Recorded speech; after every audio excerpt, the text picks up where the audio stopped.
Bisa jadi nanti datanya dicuri, ada fraud, itu yang kita cegah di awal gitu, Mbak.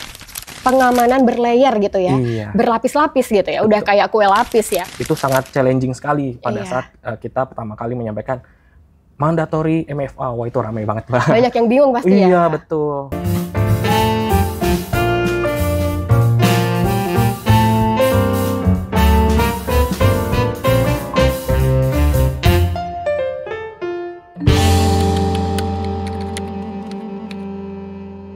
Assalamualaikum warahmatullahi wabarakatuh. Halo Sobat LNSW, apa kabar nih semuanya? Semoga selalu dalam keadaan yang sehat, bahagia, dan terus semangat ya. Selamat datang saya ucapkan di podcast Satu Jendela. Obrolan asik, banyak ilmunya.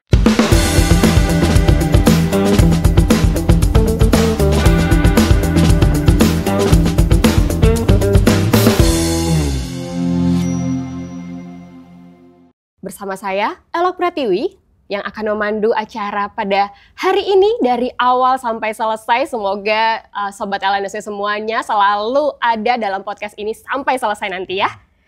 Dan Sobat LNSW, di episode kali ini kita akan membahas sesuatu yang gak kalah penting.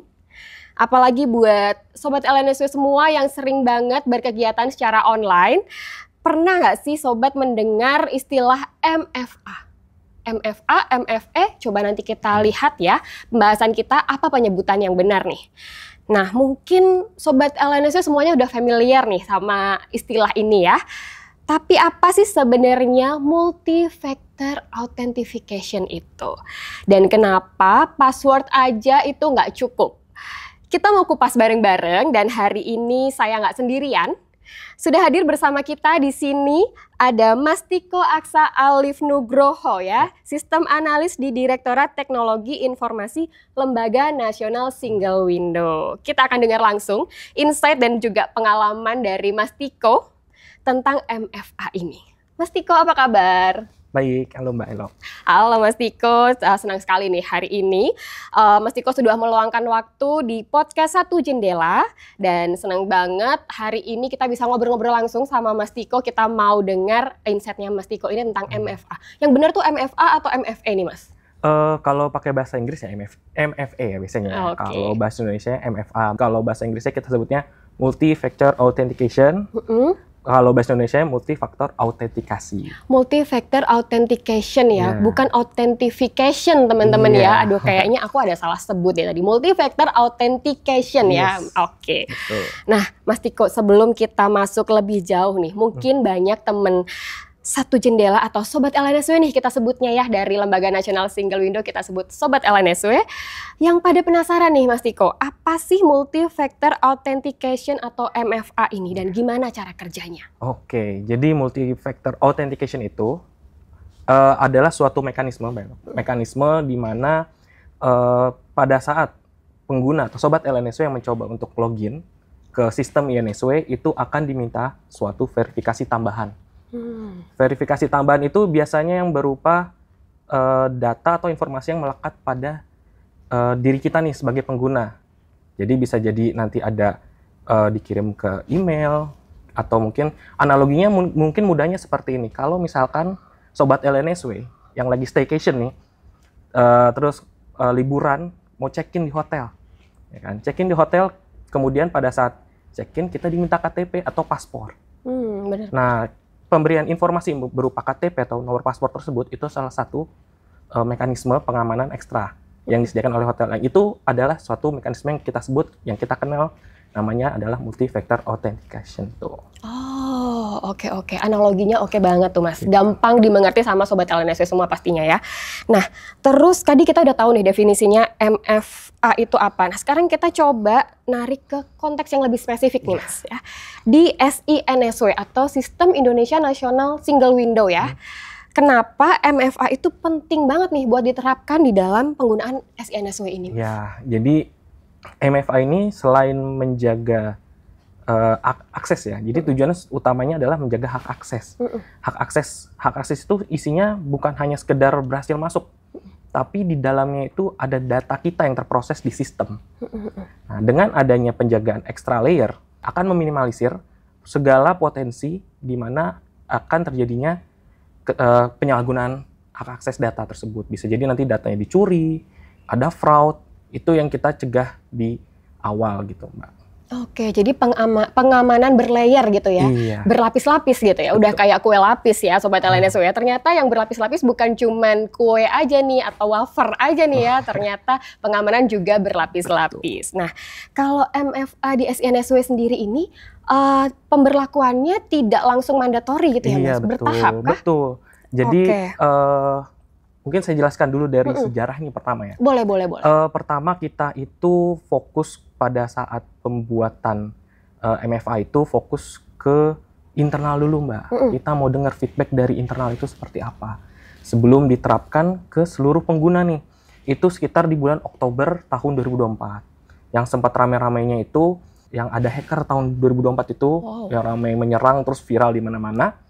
Yang akhirnya Kementerian Keuangan memandatorikan untuk penerapan MFA di seluruh sistem di Kementerian Keuangan. Tidak termasuk juga SINSW itu sendiri. Sehingga kita mulai Desember mulai mensosialisasikan, terus mempublikasi terkait dengan MFA itu sendiri. Dan secara perlahan dari Januari 2025 hingga saat ini alhamdulillah semuanya sudah mandatory full gitu. Oke, perjalanannya nggak bisa dibilang cukup singkat ya Mas, Iya. karena dari Oktober 2024 ya sampai sekarang itu berarti udah hampir setahun ya Iya. perjalanannya, benar. Oke, nah kalau dari sisi pengguna nih Mas, kira-kira gimana responnya pengguna terhadap implementasi si MFA ini? Oh ya, kalau respon itu beragam banget, Mbak. Karena beragam umur Range range usianya usianya beragam ya. beragam. Oke. Nah, kemudian terkait dengan pemahaman IT pun juga nggak semuanya tuh yang paham banget. Iya, gitu. benar-benar. Itu sangat challenging sekali pada Iya. saat kita pertama kali menyampaikan mandatory MFA. Wah, itu ramai banget, Mbak. Banyak yang bingung pasti ya. Iya, betul. Jadi Banyak rame banget dong berarti waktu itu ramai ya. banget. Tapi tentunya pasti bisa diatasi dengan baik ya Betul, oleh Mas Tiko tentu dan dong. tim. Nah, menariknya nih Mas, pengguna SINSW seperti tadi dibilang oleh Mas Tiko kan range usianya sangat beragam ya. Iya. Lalu berasal dari latar belakang yang juga beragam pasti ya. Betul. Pelaku usaha, terus ada juga kementerian lembaga lain ya. Nah, kira-kira perbedaan mekanisme registrasi MFA antara pelaku usaha dan kementerian lembaga atau yang lainnya tuh ada nggak Mas? Oke, kalau registrasi MFA sama, Mbak. Cuma yang membedakan adalah kalau dari kementerian lembaga itu sebagian penggunanya itu adalah menggunakan hak akses atas nama dirinya sendiri.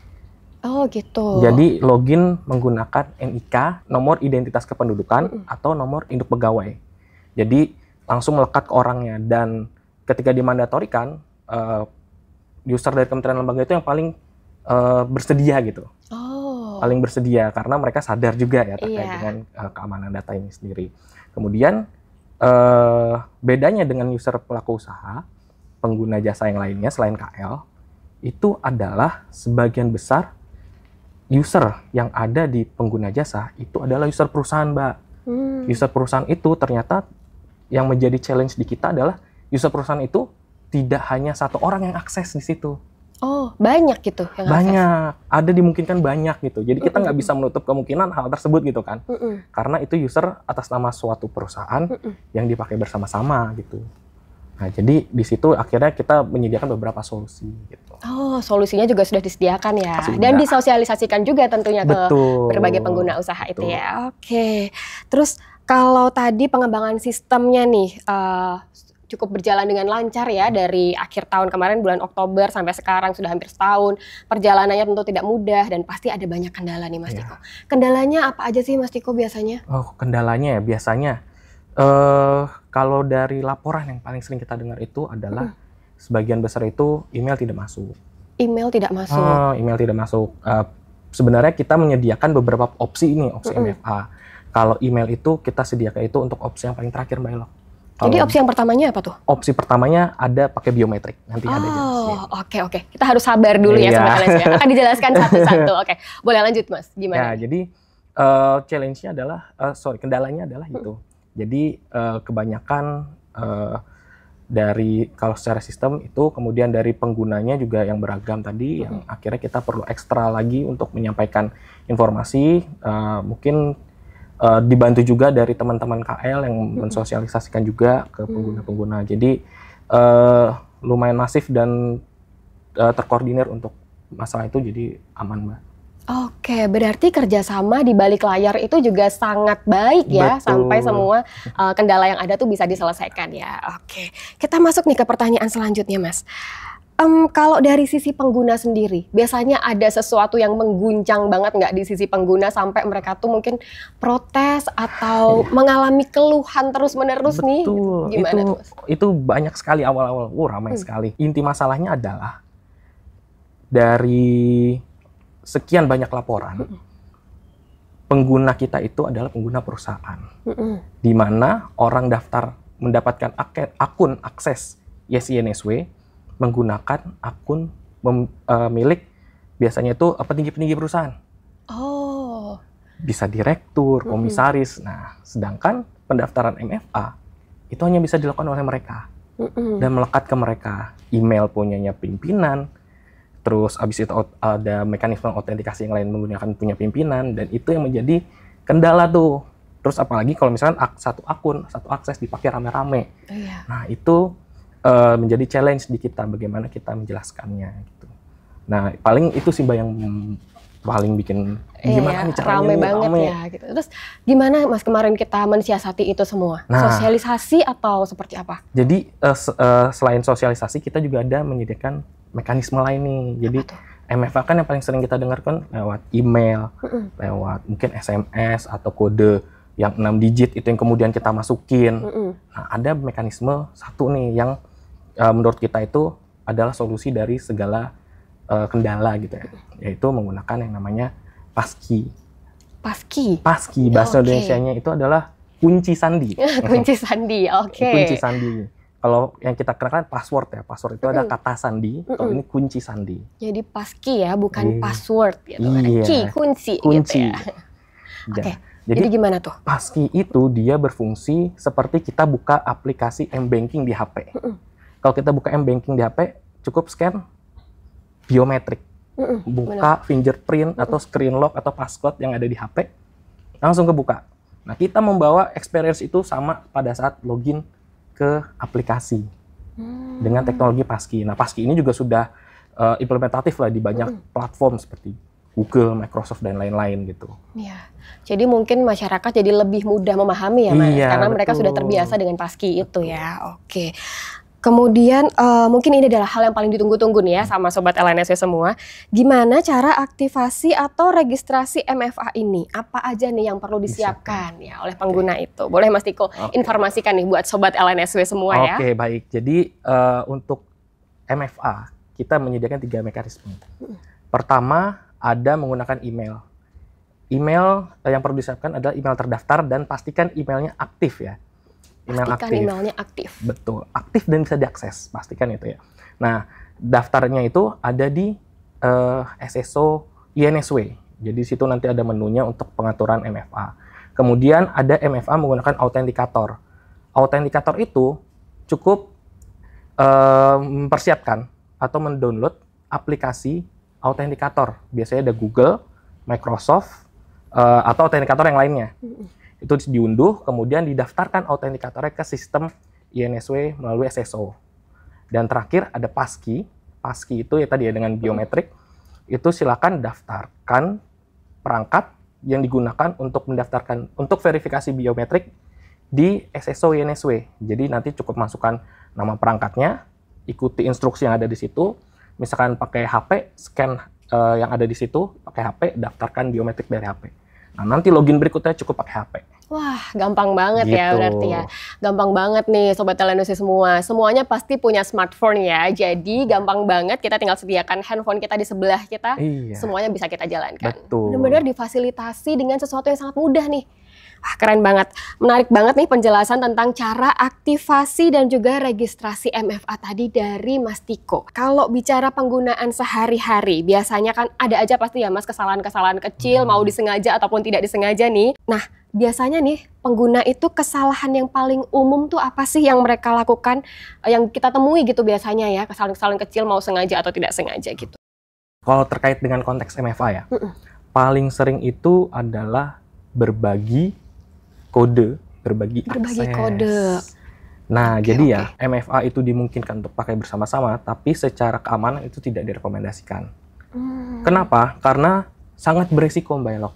Kalau tidak digunakan dan tidak dikelola secara hati-hati, itu bisa mengakibatkan kebocoran data gitu, kebocoran password, kebocoran hak akses. Nah itu yang sangat menjadi beresiko gitu. Oh, oke. Jadi MFA ini sebenarnya bisa atau nggak bisa dipakai oleh banyak orang? Nah, sebenarnya bisa. Bisa, tapi Tapi kami hanya menyarankan dengan satu mekanisme atau metode MFA, yaitu dengan paski tadi, dengan kunci paski sandi. tadi, ya. Karena kan tadi ada 3 metode ya. Iya. Sobat LNSW pasti ingat dong, tadi ada 3 metode yang sudah dijelaskan oleh Mas Tiko ya. Dan kalau dalam kasus ada banyak yang menggunakan, berarti yang dipilih adalah paski gitu ya? Iya.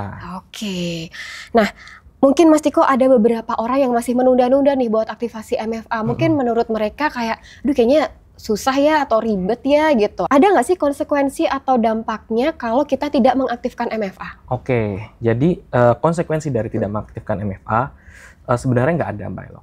Karena ketika kita sudah memandatorikan, otomatis MFA akan aktif. Oh gitu. Iya, MFA akan aktif dan pilihan utama yang ada di situ pasti satu-satunya adalah email. Oh. Nah, jadi kalau misalkan suatu perusahaan, satu user itu tidak mengaktifkan MFA, mau nggak mau ya prosedur tadi tuh yang harus ke pimpinan dulu mungkin, yang kemudian cari PIC-nya, yang punya megang email itu siapa. Nah, yang itu akhirnya konsekuensinya itu akibatnya mungkin tidak bisa mengakses dan lain-lainnya. Oh, jadi malah jadi susah untuk mengakses ya, gitu. Kesulitan kalau tidak mengaktifkan MFA. Jadi untuk Sobat LNSW semua, jangan lupa untuk mengaktifkan MFA dengan benar dan jaga kerahasiaannya ya Mas. Ya, betul. Ngomong-ngomong soal kerahasiaan nih, gimana cara kita memastikan MFA kita itu tetap aman dan tidak disalahgunakan oleh pihak-pihak yang tidak berwenang? Oke, baik. Jadi pertama, pastikan Sobat LNSW mengaktifkan MFA, menggunakan MFA di perangkat yang terpercaya. Perangkat yang terpercaya. Artinya perangkat tersebut seluruhnya dalam kendali Sobat LNSW. Jadi misalkan komputer pribadi, handphone yang kita pegang sendiri, jangan gunakan di komputer umum seperti di bandara. Kan ada free komputer, free wifi di situ. Oh gitu. Orang login di situ, nah itu berbahaya. Kenapa? Karena kita nggak tahu komputer atau perangkat yang disediakan secara umum itu apakah sudah disusupi malware, virus gitu yang kemudian mencuri informasi terkait dengan password, MFA, itu bisa dicuri sama mereka. Oh gitu. Disalahgunakan. Ya, kadang soalnya kita mikirnya di bandara ada fasilitas gitu kan, kita gunakanlah itu, atau di tempat-tempat lain yang memang menyediakan fasilitas komputer, wifi, seperti itu kita mau menggunakan fasilitas yang ada, tapi ternyata kita perlu menjaga keamanan itu ya Mas. Jadi memang perlu diperhatikan banget perangkat yang kita gunakan ya. Oke. Kemudian Mas Tiko, kalau misalkan nih ada hal-hal yang tidak kita inginkan gitu ya, sudah terlanjur terjadi gitu. Dari LNSW ini apakah ada mekanisme perlindungan tertentu nih? Misalkan mungkin punya sistem monitoring atau mekanisme pelaporan kalau terjadi penyalahgunaan MFA gitu mungkin? Baik, untuk monitoring, kita selalu memonitor proses Bapak Ibu melakukan MFA. Sobat LNSW melakukan MFA, kita memonitor terus. Tapi kita tidak tahu tuh kode verifikasinya berapa, dikirimkan kemana, itu kita nggak tahu. Karena data Bapak Ibu kita pegang secara rahasia. Nah, jadi kalau misalkan ada terjadi hal tersebut, Bapak Ibu bisa lapor ke kontak center INSW untuk pencabutan sementara, atau misalkan ada tiba-tiba nih, ada kode MFA masuk ke email, bisa langsung dicabut MFA-nya, diganti password-nya. Gitu. Oh gitu. Ini sepertinya juga cara yang cukup familiar ya kalau dengan apa ya namanya, kalau kita M-Banking atau yang lainnya seperti itu kan kita kalau ada apa-apa ganti password juga gitu ya. Sepertinya Sobat LNSW seharusnya sudah bisa mengantisipasi ini ya gitu, karena cara-caranya juga sudah familiar lah ya. Kita masuk ke bagian yang paling ditunggu-tunggu nih Mas Tiko. Bagian yang mungkin bisa langsung dipraktekkan sehari-hari nih sama Sobat LNSW. Jadi kita nggak cuma tahu teorinya aja, karena dari tadi kita sudah bahas teori ya, kita mau langsung bahas yang bisa diterapkan nih sama teman-teman semua. Tips terbaik apa nih yang bisa Mas Tiko berikan ke pelaku usaha untuk bisa menjaga keamanan akses sehari-hari? Atau mungkin menjaga agar akun kita tetap aman gitu Mas? Oke, baik. Yang pertama, gunakan perangkat terpercaya tadi ya. Ya. Jangan gunakan perangkat publik, pastikan perangkat yang digunakan itulah perangkat yang dalam kuasa diri Sobat LNSW. Bisa laptop pribadi, handphone pribadi, gitu. Kemudian hindari berbagi password. Berbagi password itu mungkin orangnya kita kenal gitu. Tapi bisa jadi di perangkat yang mereka pakai itu mungkin terjangkit virus dan itu kita nggak bisa kontrol karena ketika kita kasih password, dia bisa aja login di mana aja. Kan kita nggak bisa bilang loginnya di laptop Bapak Ibu aja ya, di laptop kamu aja ya, kan itu kan nggak mungkin ya. Iya, benar, nah itu kan agak kurang elok gitu, kurang pas. elok ya memang. Kurang tikung, kurang elok gitu ya. Oke. Terus abis itu ada lagi yang elok. Kemudian pastikan email MFA itu diterima dari noreply@insw.go.id. Bukan email yang lain. noreply@insw.go.id. Dicatat itu ya, Sobat LNSW. Kemudian untuk kalau misalkan Bapak Ibu ada laporan ke kontak center, biasanya balasan dari email itu ke info@insw.go.id. Jadi Sobat LNSW nanti mungkin akan bertemu dengan 2 email itu aja tuh, alamat email itu saja. noreply@insw.go.id dan info@insw.go.id.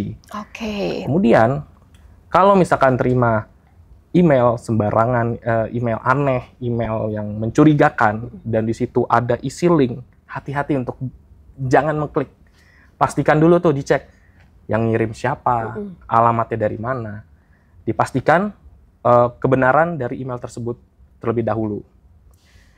Dan yang terakhir, kalau misalkan ada percobaan MFA, kode masuk dan Bapak, Ibu, atau Sobat LNSW tidak melakukan percobaan login dengan MFA, silakan ganti password segera, cabut MFA, dan kalau perlu, misalkan dirasa mengancam, bisa dicabut dulu hak aksesnya ke kontak center INSW. Seperti itu, Mbak. Oke, mantap banget nih Mas Tiko. Tadi penjelasannya ada beberapa hal yang pasti tadi sudah dicatat ya sama Sobat LNSW semua. Cara-cara untuk kita mengamankan akun kita ya. Jangan lupa untuk perangkat yang digunakan harus perangkat yang dalam kuasa kita, jangan sembarangan. Passwordnya juga diganti. Kemudian tadi ada cara-cara kalau misalkan terjadi sesuatu, ada email masuk atau link yang kita nggak kenal ya, jangan asal diklik ya Sobat LNSW gitu. Kita ingat-ingat lagi untuk menjaga keamanan kita. Nah, nggak kerasa nih Mas Tiko, kita udah ada di ujung obrolan kita. Tadi kita udah dapat banyak banget insight, tapi pasti teman-teman pengguna ini juga butuh tahu ya, selain dari podcast ini nih, podcast Satu Jendela ini, mereka bisa cari info resmi tentang MFAS INSW ini di mana aja nih Mas Tiko? Yang pertama bisa buka di website insw.go.id. Websitenya insw.go.id. Kemudian cari pusat bantuan, nanti ada di atasnya pusat bantuan, dan di situ bisa dicari MFA. Multi-factor authentication. Ada di situ, dicari di situ. Kemudian di halaman login pada saat masuk akses ke aplikasi, itu di situ ada pengumuman, ada scan QR juga bisa di scan, kemudian ada materinya semua terkait MFA di situ. Kemudian sosial media INSW bisa dicek, ada YouTube, Instagram, apalagi Mbak? Di Instagram itu paling update setiap hari ya, jadi kita bisa follow @official_INSW. Sekalian kita promosi. Jadi seperti itu ya Mbak. Oke, nah luar biasa banget insight-nya hari ini ya. Sebelum kita tutup nih obrolan kita hari ini dengan Mas Tiko, boleh dong kita dengarkan closing statement nih dari Mas Tiko buat teman-teman Sobat LNSW semuanya. Oke, baik. Kementerian Keuangan selama triwulan 2 tahun 2025 sudah mencegah proses percobaan serangan cyber ke sistem INSW. Nah, dari situ saya LNSW selaku pengelola sistem INSW beserta Sobat LNSW selaku pengguna harus bekerja sama menjaga aset yang kita sebut sistem INSW yang kita bangun bersama menggunakan uang kita, yang kemudian multifaktor authentication adalah salah satu caranya untuk mencegah hal tersebut. Mungkin itu dari saya, dan mungkin ada satu tagline dari saya, akses terjaga, data aman, sistem berkelanjutan. Akses terjaga, Data aman, sistem berkelanjutan. Wah, keren banget nih Mas Tiko. Jadi Sobat LNSW semuanya, MFA ini bukan sekedar aturan ya ternyata, karena ini adalah benteng utama agar akses ke sistem benar-benar aman dan juga tidak disalahgunakan, begitu ya Mas. Betul. Ingat, kasus nyata sudah ada di sekitar kita, jadi jangan anggap remeh, jaga kredensialmu. Jangan pernah bagikan MFA kepada siapapun, termasuk kepada saudara dan juga keluarga terdekat. Semoga setelah mendengarkan episode kali ini, Sobat LNSW semua pengguna layanan bisa semakin peduli dan juga lebih termotivasi lagi untuk menjaga keamanan aksesnya. Terima kasih sudah mendengarkan episode kali ini. Terima kasih banyak Mas Tiko juga sudah berkenan hadir dan juga berbagi informasi, berbagi cerita untuk kita semua di sini. Sampai jumpa di podcast Satu Jendela berikutnya.